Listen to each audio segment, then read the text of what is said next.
consent the quorum call be suspended. Without objection. Mr. President, the random violence on the streets of Chicago results in Monday morning reports that break your heart. 100 people shot on the 4th of July weekend. The following weekend, 50. The weekend after that, 70. It never stops.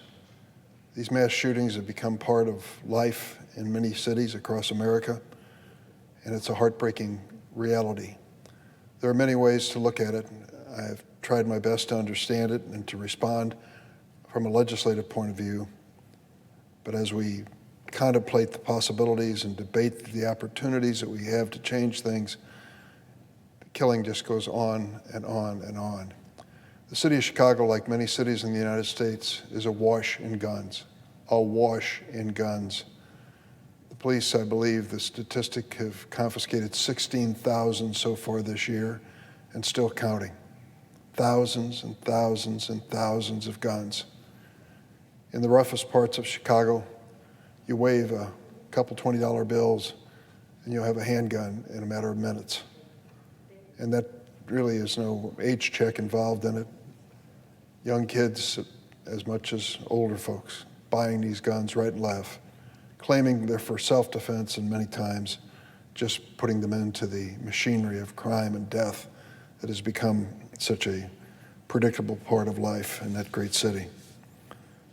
Chicagoans across every possible demographic this morning are shocked and grieving to learn that another Chicago police officer was killed in the early morning hours. The slain officer was just 29 years old, 29. She was assigned to the community safety team, a special unit of officers from various districts who were pooled and sent to the meanest, most dangerous hotspots in the city. Her name has not been released. She and another Chicago police officer were shot last night when they pulled over a car in the Inglewood neighborhood on Chicago's south side. The second officer is hospitalized as well and fighting for his life. 2 suspects have been arrested and a third is being sought. Gun violence and gun death are daily threats in many neighborhoods. Neighborhoods where it's easier to find a gun than to find a job. Sadly, it's increasingly a mortal threat to the Chicago police officers who work in these neighborhoods. Several months ago, I had an impromptu, unreported meeting with Chicago police force and just invited anyone in who wanted to sit with a senator and try to explain what's going on. Well, 8 of them showed up.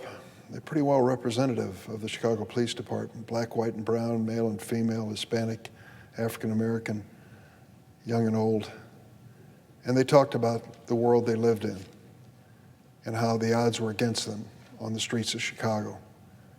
The bad guys just have too damn many guns. And that is a reality. They don't buy those guns in the city of Chicago, incidentally. They buy them outside of Chicago, Northwest Indiana. Gun shows with no background checks. The gangbangers just take a 15, 20-minute trip over the Indiana-Illinois border, go to a gun show and load up their trunks with more guns, bring them back in and sell them in the streets of Chicago. That's a reality. And guns come from unlikely places. Too many guns come from states like Louisiana and Mississippi, where they have gun standards that are weaker than some other places. But they also come from downstate Illinois. I'm not going to try to sugarcoat that. Those are the reports. It troubles me too, because when I talk to the police, they say we need federal help. What they'd like to be able to do is to try to track these guns, try to determine their sources and cut them off. The agency that does it is the Alcohol, Tobacco, and Firearms Agency. We are trying now, desperately trying now, to get the approval of the Senate for a person to head that agency. And no surprise, the ranks are closed against this person on the other side of the aisle. Those who are listening closely to the gun lobby are trying their best to make sure that ATF, this federal agency, doesn't have strong leadership, doesn't exercise all its authority under the law to make us safer. That doesn't make it any easier for the Chicago police, and they end up paying the price. The latest fallen hero is the first Chicago police officer killed by gunfire in more than 2.5 years. But nearly 40 Chicago police officers have been shot or shot at in the line of duty this year. That is part of the duty, a responsibility they face as they prowl the streets and alleys of that great city.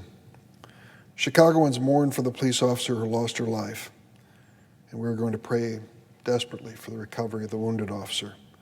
But thoughts and prayers are not enough to end gun violence. In Chicago and nearly every community in America, we all know that. We need better laws to keep guns out of the hands of criminals and also out of the hands of people with serious mental illness and others who shouldn't have them either.